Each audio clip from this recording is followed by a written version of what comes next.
Ako po si Ina Abuan, isang guro at makata at nagkataon din pong ako ang isa sa mga sumulat ng Sa Wakas, A New Pinoy Rock Musical gamit ang mga kanta ng bandang Sugar Free. Major ako ng philosophy, pero kailangan kong lumikha. Nauna akong nagpinta bago nagsulat.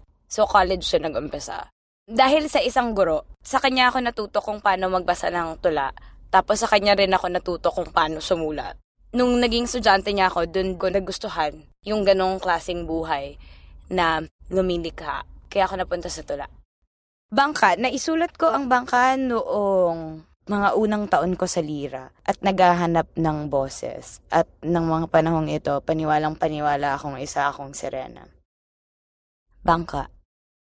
Ngayong hinihintay na lamang ang paglubog ng bangka, mahal. Nais kong magkaroon ka ng lakas ng loob na itapon isa-isa ang mga bagay na mahalaga. Unahin mo ang iyong mga agam-agam.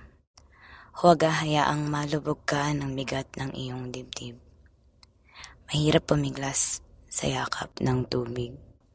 Isunod ang mga bagaheng pinagtipunan at pinagtaguan ng maliliit na piraso ng mga alaala.